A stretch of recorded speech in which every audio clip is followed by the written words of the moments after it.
गुरुजनों की असीम कृपा से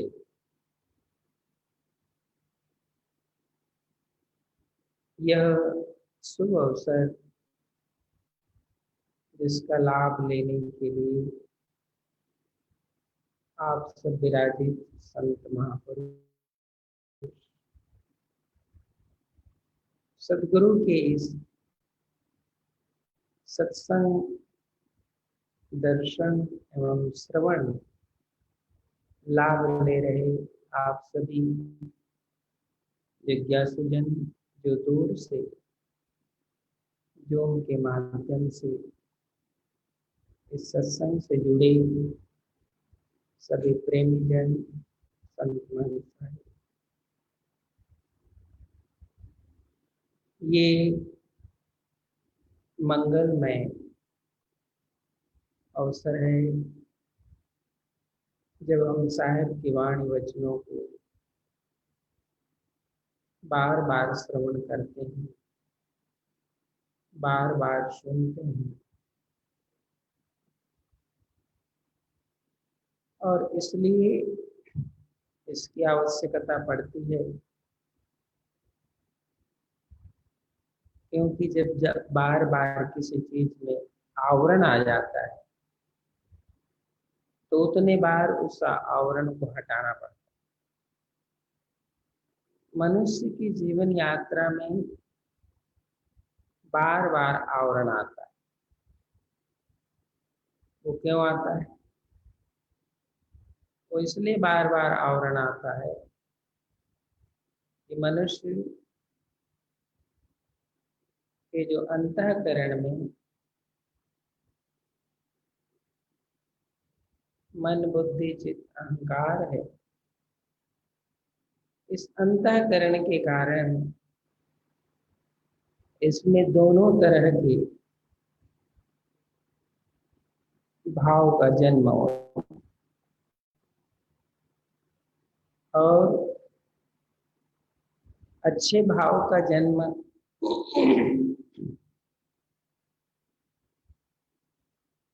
तो किसी चिंतन मनन या गुरु की कृपा होती तो होता है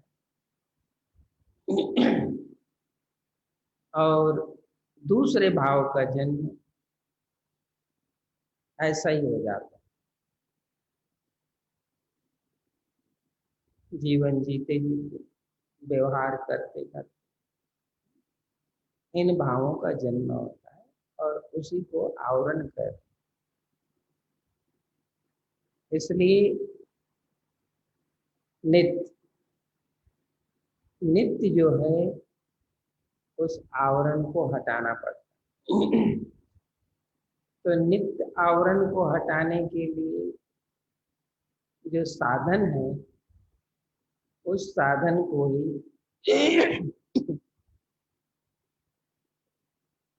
सदगुरु के शब्द रूपी साधन कहा जाता है। ये शब्द रूपी साधन से ही आपका ये आवरण हटता है।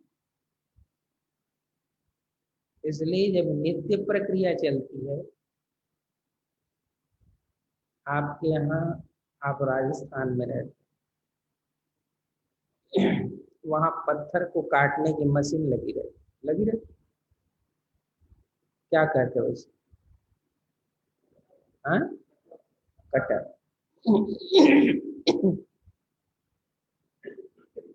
जब कटर पत्थर को काटता है तो कंटिन्यू उसमें पानी गिरता रहता। पानी क्यों गिरता है उसमें? हैं? उसमें जो है पत्थर और लोहे से अग्नि पैदा होती है। उस अग्नि को शांत करने के लिए जब तक कटर चलेगा तब तक पानी उसमें गिराना पड़ता। इसी तरह से साहब कहते हैं कि जीवन में बार बार उस वाणी वचन को क्यों सुनना पड़ता? क्योंकि ये बार बार आवरण आता रहता और आवरण जितना घना हो जाएगा, जितना मजबूत हो जाएगा, उतना ही फिर वो प्रभाव वहां तक नहीं पहुंचेगा, क्योंकि आवरण घना हो चुका। इसलिए उसको नित खरसान लोह घन छूटे, नित की गोष्ठी माया मोह टूटे। और एक और कारण है, इस जगत में, इस संसार में जितना भी आश्रय है उसको आश्रय कर, जितना भी स्थान है, वो जितने भी आश्रय के स्थान हैं, उस स्थान में विकार और मोह की संभावना बनी रहती। विकार और मोह की संभावना जब बनी रहती है तो ये जीव जो है उससे प्रभावित हो सकता है या हो जाएगा। ये कारण, इस कारण से उस अवस्था में जाने के लिए कहा जाता है, उस अवस्था में पहुंचने के लिए कहा जाता है जहां पर मोह का,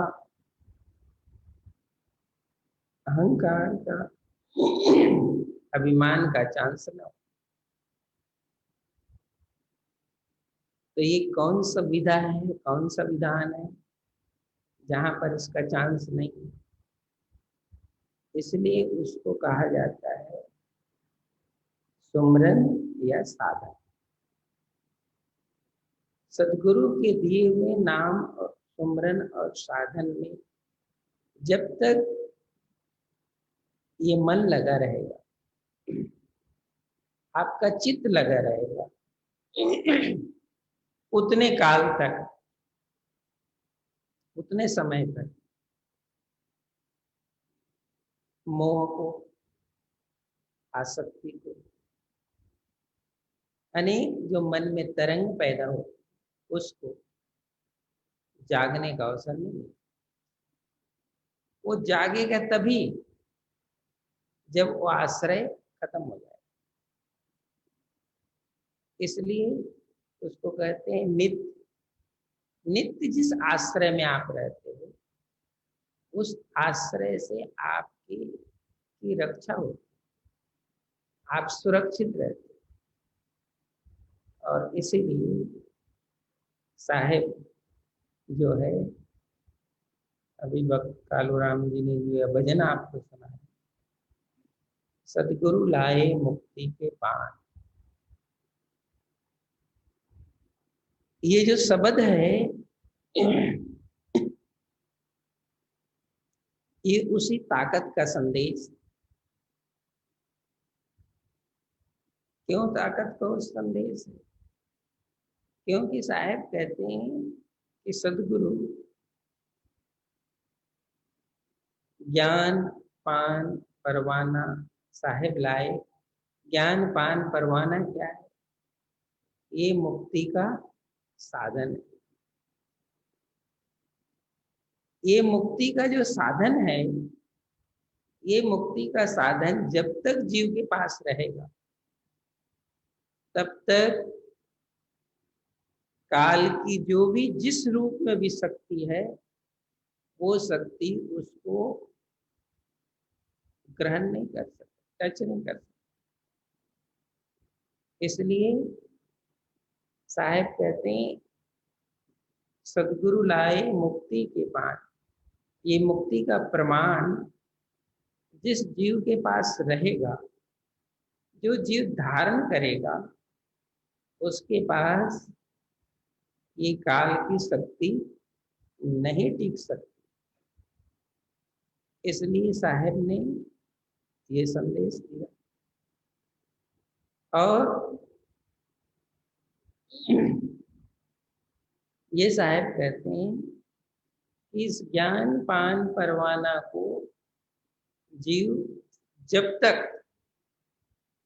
इस जगत में है तब तक उस जीव को इसको धारण करना पड़ेगा।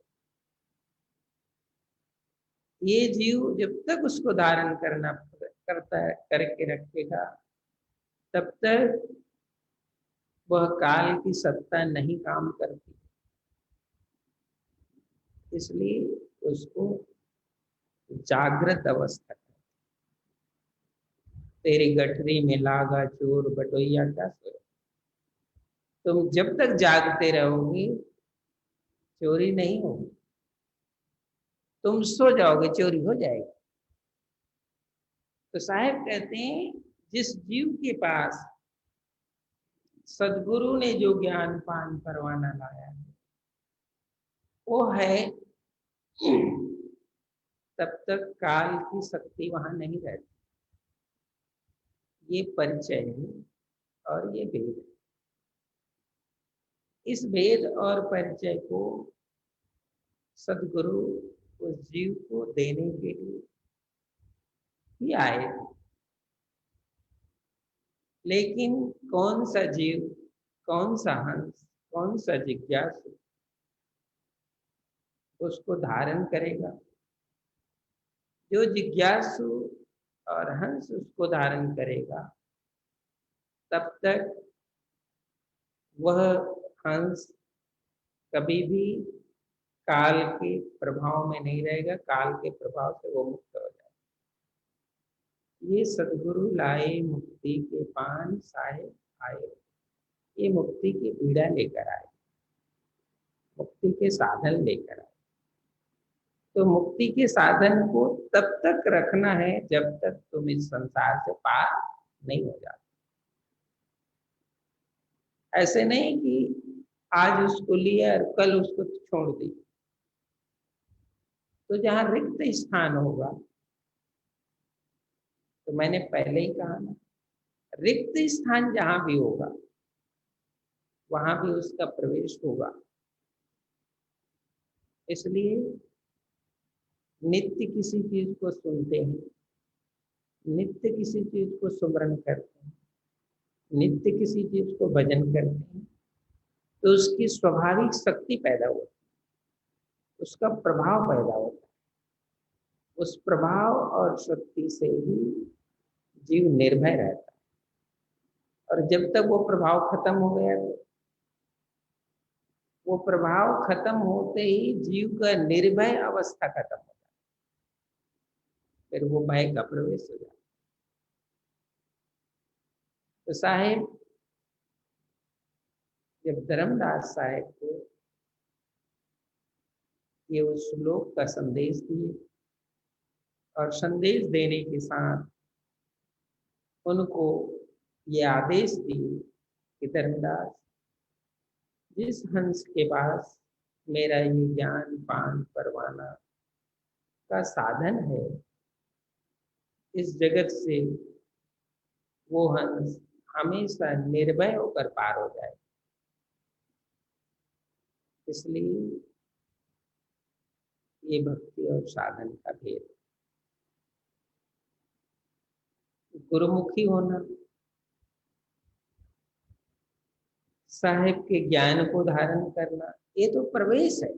आप केवल प्रवेश करते हो, लेकिन प्रवेश करने के साथ जब तक आप पार नहीं हो जाते तब तक उस शक्ति के अंदर रहो, उस शक्ति और संस्कार के साथ रहो। क्योंकि प्रवेश करने भर से बात नहीं बनती, प्रवेश करने के साथ साथ उस शक्ति के साथ रहना जरूरी है।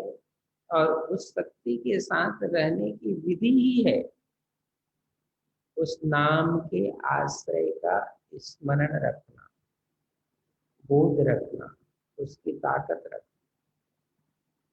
ये साहिब ने इस जगत, इस संसार में हमको ये संदेश दिया। लेकिन जब तक किसी मर्म को नहीं समझते हैं, भेद को नहीं समझते हैं, तब तक कोई भी जिज्ञासु, कोई भी हंस इससे रिक्त हो जाता है, वो खाली हो जाता है। और जब आप जैसे ही खाली होते हो तो खाली जगह पर कोई ना कोई प्रवेश कर जाता है। इसलिए भक्ति का ये साधन है। और साहेब ये जानते थे कि यह संसार काल है राजा। इस संसार में काल की शक्ति अपरबल है, वो थोड़ी बड़ी शक्तिशाली नहीं, अपरबल शक्ति है उसके पास, बहुत शक्ति है। तो उस अपरबल शक्तिशाली के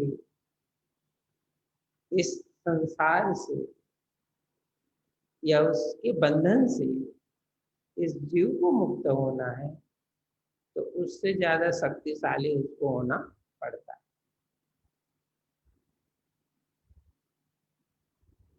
तभी आप बाहर निकल सकते हो, तभी मुक्त हो सकते हो। जितनी शक्ति उसके पास है उससे ज्यादा शक्ति इस हंस के पास होना चाहिए, और तभी वो पार जाएगा, ऐसे पार नहीं जा सकता। तो अपरबल शक्ति है काल के पास, और उस अपरबल शक्ति रूपी काल के इस संसार में ये जीव भ्रमण कर रहा है, जीव यापन कर रहा है जीवन। और उस जीव को सदगुरु इससे पार ले जाना चाहते हैं, तो सदगुरु उससे ज्यादा शक्ति तुम्हें देंगे, उस ज्यादा शक्ति का आप स्वामित्व बनोगे, तभी ये बेड़ा पार हो। ऐसे बेड़ा पार नहीं हो, क्योंकि जैसे ही उसकी शक्ति प्रबल होगी वैसे ही आपके रास्ते रुक जाएंगे। इसलिए साहेब कहते हैं सदगुरु लाए मुक्ति के पान, सदगुरु ये मुक्ति के प्रमाण लाए हैं। उस प्रमाण में साधन है, सुमरन है, साधना है, और उस साधन सुमरन साधना की जीव के पास शक्ति है। उस शक्ति से ही वो पार होगा, उस शक्ति के बिना पार होगा क्यों?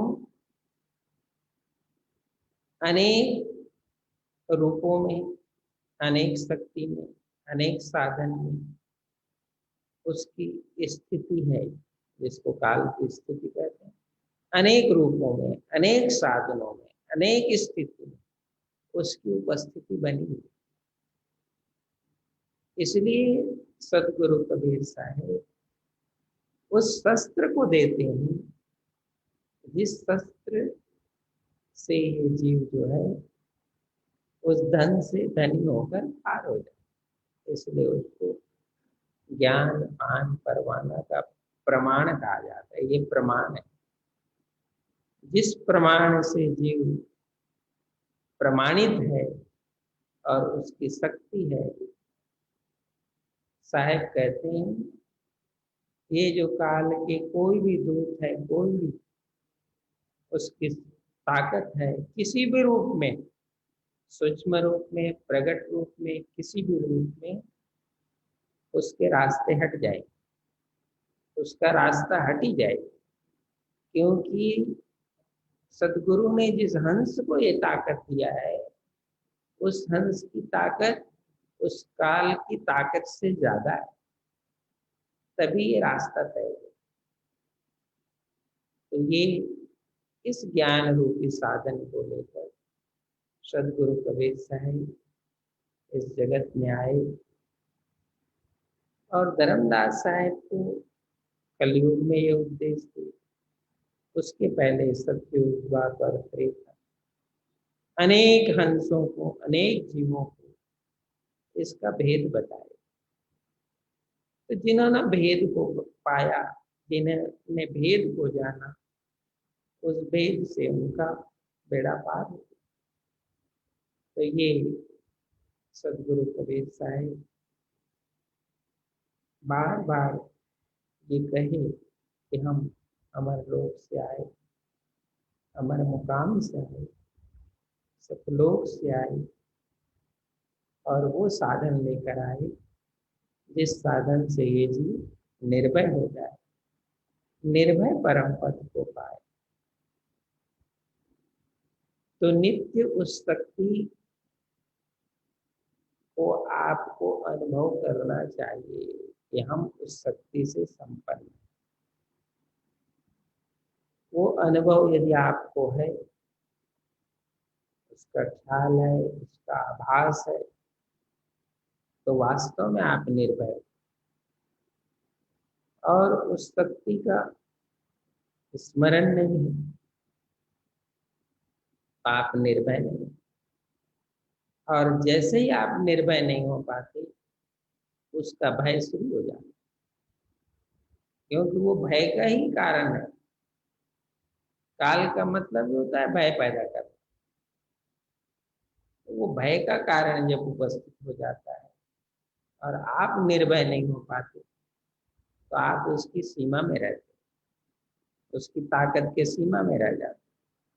आप निर्भय हो तो उसकी सीमा कटेगी। आप आप कब निर्भय रहो? जब उस निर्भय पुरुष की सत्ता आपके पास होती है।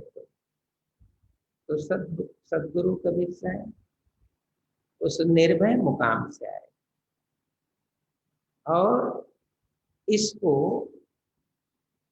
केवल एकमात्र ताकत है, वो जानता है कि ये निर्भय पुरुष, वो खुद काल की सत्ता ही इसको जानता है कि सदगुरु निर्भय पुरुष। वो निर्भय पुरुष नहीं होते तो इस सीमा में नहीं आ सकते। इस सीमा में आ नहीं सकते, क्योंकि इस सीमा में वे ही आ सकते हैं जो निर्भय हैं और जिसको इसका भय नहीं है। तो ये भेद जो है, ये काल की सत्ता को भी पता है कि जो पुरुष आए हैं, जो शक्ति आई है, वो निर्भय शक्ति,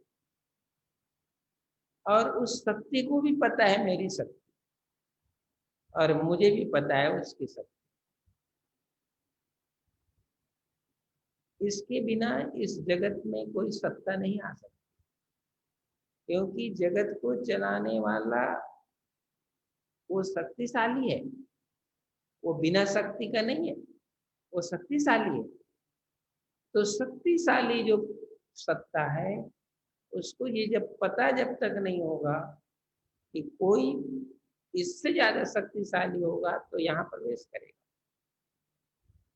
और इससे ज्यादा शक्तिशाली होगा तभी वो यहाँ से जाएगा। ये दो चीजें जरूर है। तो ये बात कि काल पुरुष को पता है कि सदगुरु कबीर साहब ज्ञानी पुरुष हैं, और उसको मेरी ताकत का पता है और इस लोक का भी पता है, और उस भेद को वो जानते हैं।